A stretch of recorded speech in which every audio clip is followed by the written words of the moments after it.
profeta Jeremias, capítulo 6, o versículo 16.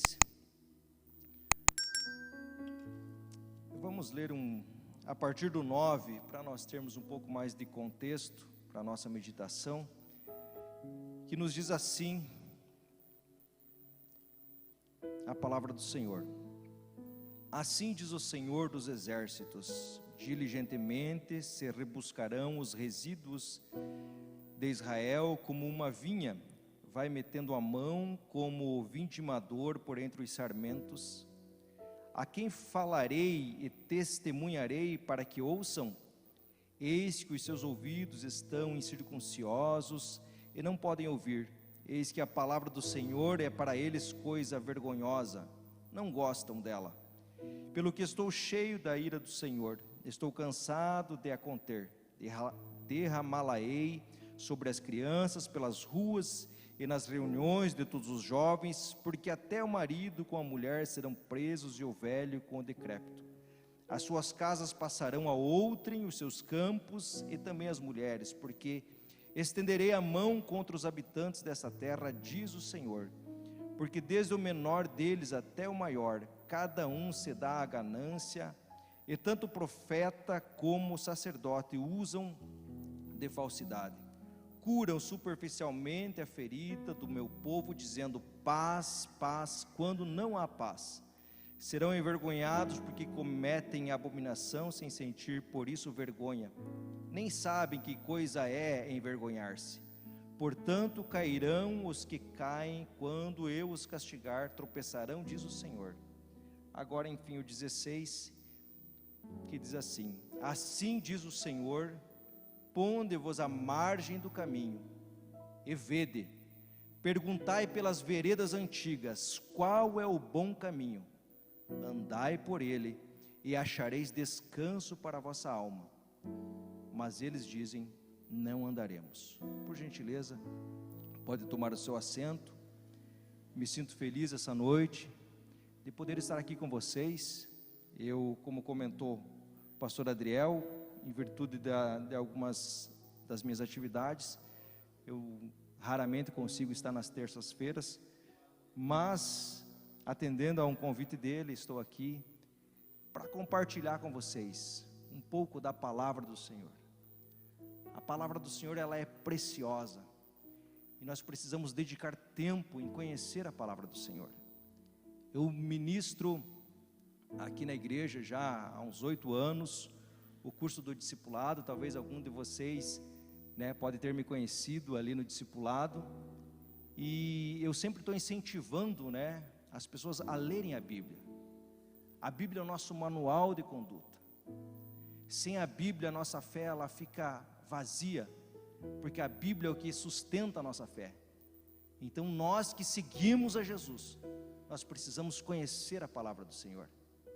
E que bom que nós temos sempre em nossos cultos um tempo onde nós paramos e meditamos na palavra de Deus. E esse texto que eu li, ele está relatando uma parte triste da história de Israel.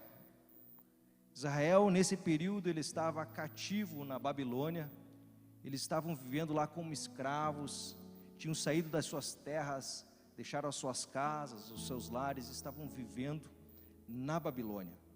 Foi um tempo difícil, as famílias, muitas se dividiram, e muitos achavam que não tinha mais esperança, que aquele era o fim deles.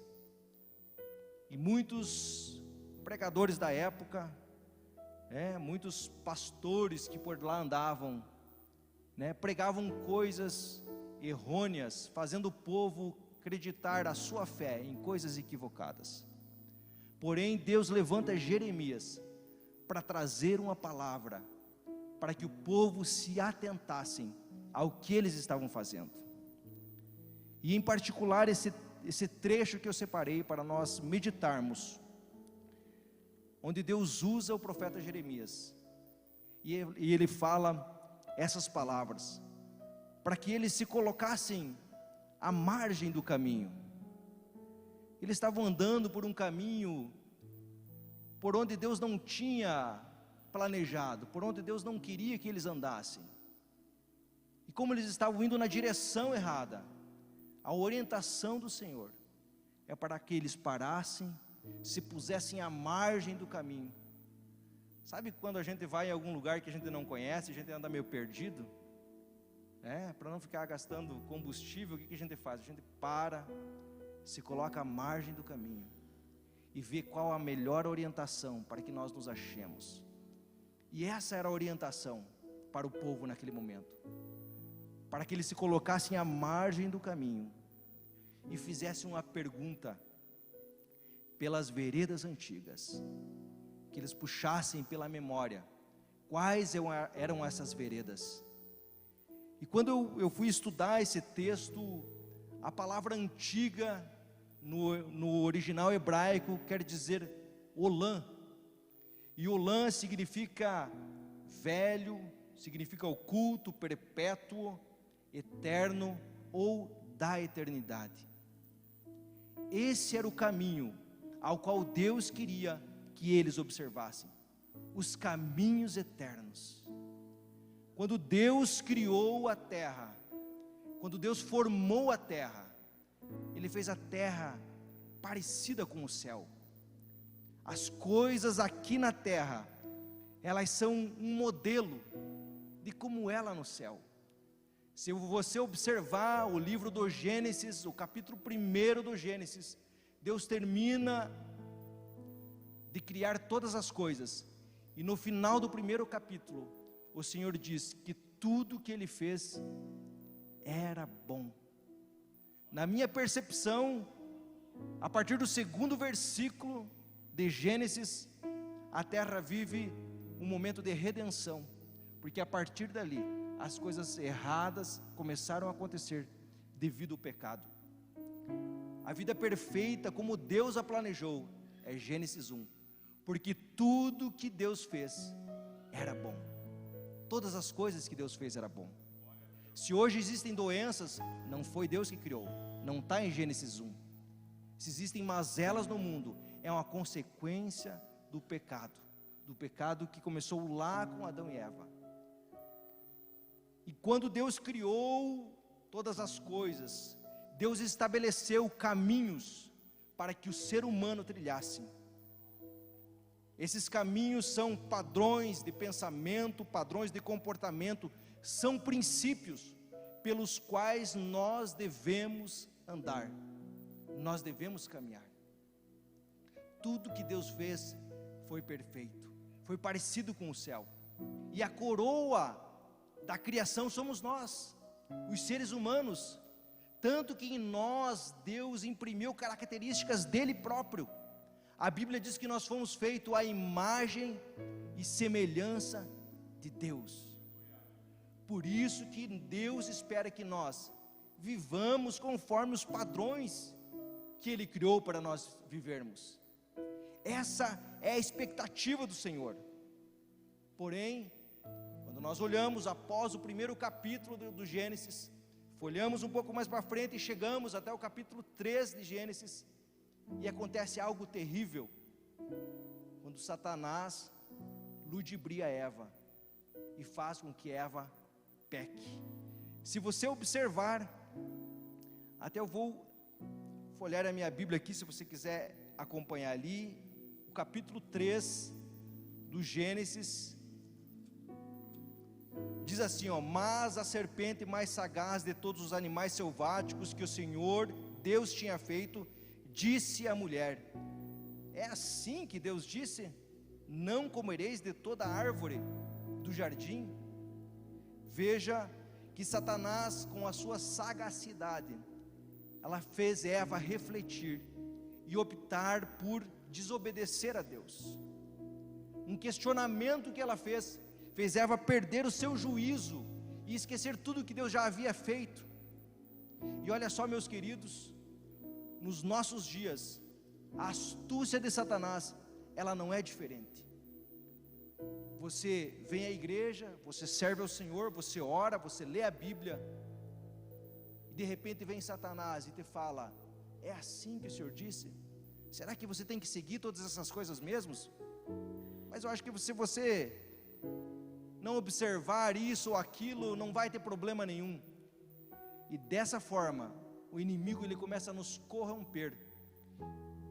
E quando damos ouvido à voz do inimigo, nós começamos a nos afastar desses caminhos que o Senhor criou para nós.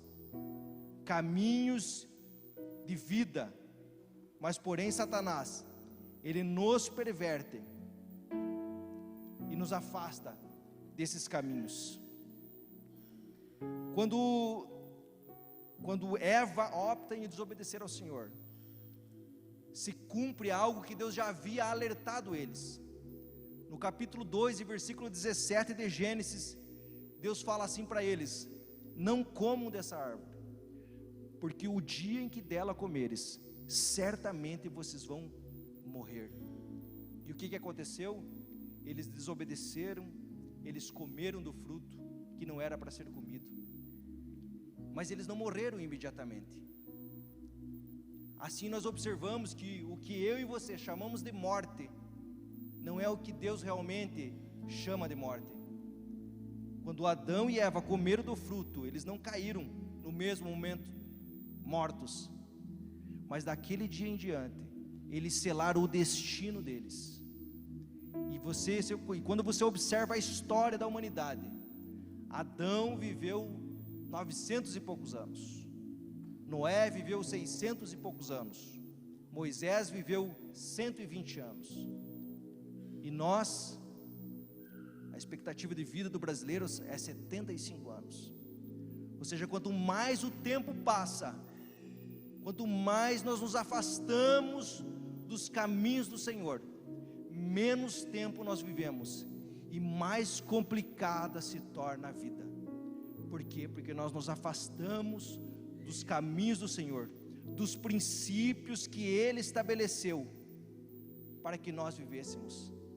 Romanos capítulo 5 e versículo 12 diz que pelo pecado de uma pessoa entrou, por causa do erro de uma pessoa, entrou o pecado no mundo, e pelo pecado entrou a morte. Ainda em Romanos, Paulo fala que todos pecaram, por causa do pecado original de Adão, todos pecaram e destituídos estão da glória de Deus. Por isso nós pregamos aqui as boas novas do Evangelho. As boas novas do Evangelho, elas só são boas quando eu contar a parte ruim. E qual que é a parte ruim? Todos pecaram e destituídos estão da glória de Deus. E qual que é a boa nova do Evangelho? Existe uma solução para esse pecado. Existe uma solução que faz você voltar a ser instituído na glória do Senhor. E essa solução se chama Jesus Cristo. Jesus entregou a sua vida por nós. Por isso nós podemos restabelecer o nosso contato com o Senhor. Por isso nós podemos ter a oportunidade de voltar e trilhar os caminhos que o Senhor fez para que nós trilhássemos, viver esses princípios. Mas, ao que tudo nós observamos, o ser humano cada vez mais está se afastando do Senhor. Nós olhamos para o nosso dia a dia e ficamos aterrorizados de ver as barbáries que estão diante dos nossos olhos. Estão querendo colocar de forma forçada no nosso dia a dia princípios dos quais não condizem com aquilo que o Senhor criou. E nós precisamos estar alertas a isso. Primeiro nós precisamos conhecer quais são os bons princípios, qual é o caminho verdadeiro. Não basta nós nos opormos às coisas erradas que o mundo está nos confrontando. Isso é bom, é importante nós nos posicionarmos e sabermos o que é errado. Mas muito mais importante de nós apontarmos o erro é nós vivermos a verdade. Não adianta eu falar que aquela conjunção de família é errada se eu não vivo uma família digna conforme a palavra nos ensina. Eu preciso viver a palavra do Senhor. Eu preciso trilhar os caminhos que o Senhor trilhou. O meu testemunho é a minha maior pregação. É o meu testemunho que vai impactar na vida do meu vizinho, na vida do meu colega de trabalho. É o meu comportamento. E o Senhor conta com nós para isso. O Senhor nos escolheu para isso. Ele diz que nós somos a luz do mundo. Nós somos a luz do mundo. A nossa luz precisa brilhar. E quando que a nossa luz brilha? É quando nós vivemos esses princípios, quando nós trilhamos os caminhos que o Senhor trilhou para nós. Há alguns anos eu e a minha esposa ministramos ali na Casa da Família. Eu não sei se vocês já ouviram falar, conhecem a Casa da Família? A Casa da Família é uma casa que a igreja alugou, e lá nós ministramos cursos para as famílias, de forma gratuita, para que as famílias entendam esses princípios, para que as famílias vivam esses princípios, para que as famílias consigam fugir dessas pressões que o mundo está nos impondo. E lá nessa casa, muitas pessoas vão lá fazer os nossos cursos, muitas pessoas. Um dos cursos que nós ministramos lá é o curso Casados para Sempre, um curso para casais, um curso maravilhoso. E muitas casais chegam a fazer esse curso, e depois do curso tem a sua vida conjugal transformada, melhorada, abençoada. Mas muitos casais saem dos cursos e acabam não conseguindo colocar em prática os ensinamentos, e os problemas continuam acontecendo. E sabe, muitas vezes isso acontece porque as pessoas, elas não querem mudar. As pessoas, elas querem um milagre mágico na vida delas. Elas não querem mudar o seu comportamento, elas não querem mudar as suas atitudes. E aqui está um problema, porque nós precisamos tomar as nossas decisões assertivas, precisamos trilhar esses caminhos, precisamos escolher o caminho bom a ser trilhado. Nós queremos um milagre, mas não queremos fazer parte do milagre. Sabe, se eu orar para que Deus mude a minha esposa, sabe qual o agente que Deus vai usar para mudar minha esposa? O missionário mais perto dela. E sabe quem que é o missionário mais perto dela? Sou eu. Eu sou a pessoa, o agente que Deus pode usar para transformar a vida da minha esposa. Mas o que acontece? Não, as pessoas oram, buscam a Deus, querem que Deus mude a esposa, o esposo, que Deus mude o filho, mas elas não se predispõem a mudar o seu comportamento. Nós precisamos nos colocar à disposição do Senhor. Nós precisamos fazer uma escolha em mudar. Nós precisamos fazer uma escolha em ler a palavra do Senhor, em entender a palavra do Senhor. Deus conta comigo e Deus conta com você. Nós somos os agentes do Senhor, que Deus quer usar para transformar não só a nossa família, mas toda a nossa sociedade. Amém? Deus pode contar contigo? Amém? Eis-me aqui, eu me coloquei na presença do Senhor, e quero que Ele me use para ser um agente de transformação nessa sociedade, para ser realmente luz, para ser sal, para fazer a diferença. Quando nós começamos a nos despertar, a ler a Bíblia, a entender a Bíblia, nós precisamos estar atentos, porque a Bíblia ela nos traz informações diversas, e todas elas importantes para o nosso caminhar.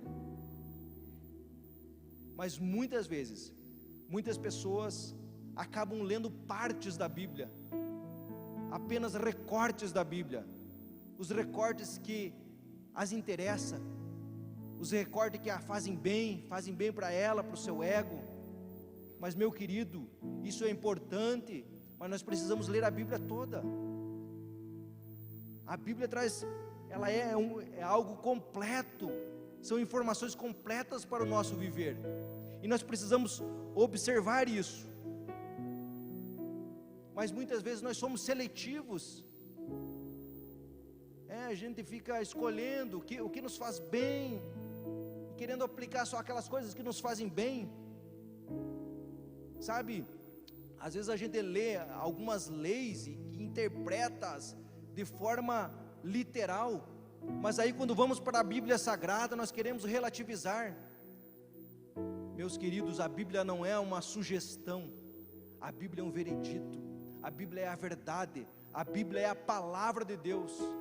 E se nós não olharmos a Bíblia com essa seriedade, com esse entendimento, infelizmente, não haverá uma transformação em nossas vidas. Precisamos estar atentos. A Bíblia é a palavra de Deus. A Bíblia não contém a palavra de Deus, ela é. E isso tem uma diferença muito grande, porque existem muitas pessoas por aí falando que a Bíblia contém a palavra de Deus. Não, a Bíblia não apenas contém, ela é a palavra de Deus. Às vezes nós lemos alguns livros evangélicos de pessoas que tiveram revelações do Senhor e escreveram assuntos importantíssimos. Aqueles livros, eles contêm a palavra do Senhor quando o autor cita alguns versículos. Porém a Bíblia, ela é a palavra de Deus de Gênesis a Apocalipse. E nós devemos encará-la com essa verdade.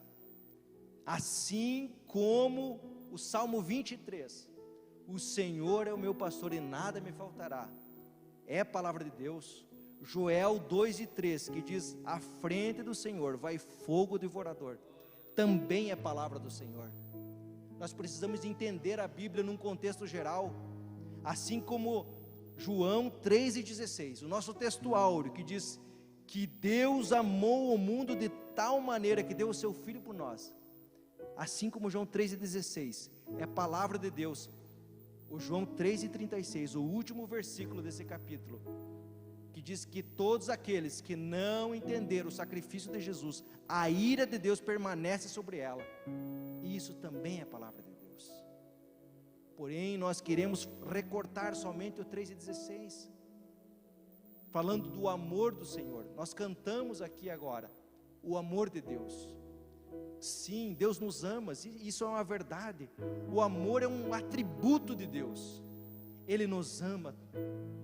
Mas porém o amor do Senhor, ele é doutrinal. Assim como o amor é um atributo, a justiça de Deus também é um atributo, e nós precisamos entender isso. O amor do Senhor, ele nos atrai. Nós corremos aos braços do Senhor, porque Ele nos ama. Porém a justiça e a santidade de Deus, ela fala assim: não, para aí, eu amo você, mas pare de pecar. Eu amo você, mas pare de mentir. Eu amo você, mas pare de enganar a sua esposa. Eu amo você, mas pare de ver pornografia. Eu amo você, mas leve a sério o teu trabalho. O amor do Senhor, ele é doutrinal. Quando Deus, lá no início, deliberou para o povo de Israel os mandamentos, quando Deus colocou esses caminhos, esses padrões de comportamento diante do povo, Ele deu 2 caminhos para que o povo fizesse uma escolha. Se você ler lá Deuteronômio capítulo 11, Deus coloca o monte Gerizim e o monte Ebal, o monte da bênção e o monte da maldição, e disse: vocês têm 2 caminhos. Se vocês escolherem o bom caminho, se vocês escolherem me obedecer, observar os meus mandamentos, as bênçãos vos seguirão. Mas se vocês escolherem o caminho errado, o caminho mau, o caminho da mentira, do engano, da adoração a outros deuses, a maldição virá sobre você. Meu querido, isso é muito sério, e eu falo isso nessa noite. Eu sei que é uma palavra dura de se ouvir, mas o Senhor está voltando, e nós, como liderança aqui em Chapecó, nós temos uma responsabilidade de conduzi-los ao céu. Não adianta nós aceitarmos qualquer coisa, não adianta passar a mão na cabeça, porque quando nós chegarmos lá no céu, o Senhor pode dizer que isso não é aceitável, e você não vai poder ter desculpa. Não, mas lá me falaram que estava tudo bem, que não tinha problema eu fazer esses errinhos aqui. E o Senhor pode dizer assim: ó, não, isso não entra aqui.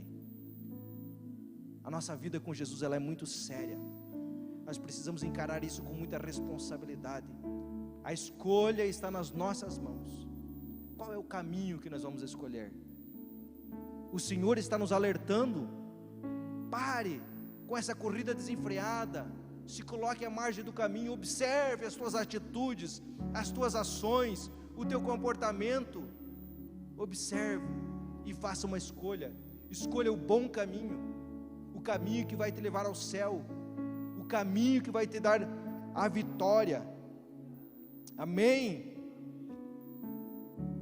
Hoje em dia, muitos pregadores por aí, a internet proliferou isso, tanto coisas boas, quanto coisas que não são tão boas assim, e muitos pregadores por aí pregando um evangelho fácil, um evangelho sem arrependimento, é o evangelho da cultura, está tudo bem, mas meu querido, não é bem assim. Olha o alerta que o apóstolo João nos fez, na primeira epístola dele, no capítulo 2, e o versículo 3, diz assim, ora, sabendo que o temos conhecido por isso, se guardarmos os seus mandamentos, aquele que diz, eu sou, o conheço, e não guardar os meus mandamentos, é mentiroso, e nele não está a verdade. Aquele, entretanto, que guarda a sua palavra, nele verdadeiramente tem sido aperfeiçoado o amor de Deus. Nisso sabemos que estamos nele. Aquele que diz que permanece nele, esse deve também andar assim como ele andou. Se nós amamos ao Senhor, como nós falamos que amamos, o nosso caminhar, ele tem que ser segundo os padrões que o Senhor estabeleceu na sua palavra. Por isso precisamos conhecer a Bíblia, precisamos nos debruçar, gastar tempo em conhecer a palavra do Senhor, conhecer esses padrões, conhecer esses princípios, porque eles são princípios de vida. Deus, Ele quer sim nos abençoar, e Ele quer nos abençoar em todas as áreas da nossa vida, em todas as áreas, área financeira, área familiar, área pessoal, nosso físico, nossa saúde. Deus quer nos abençoar em todas as áreas, porém nós precisamos tomar uma decisão e seguir os princípios que Ele estabeleceu.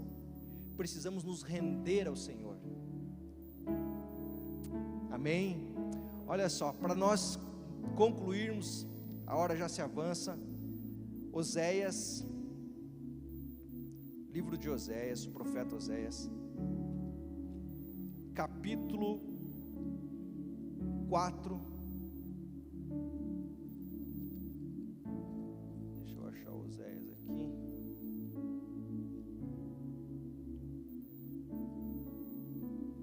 capítulo 4, versículo 6 a 9,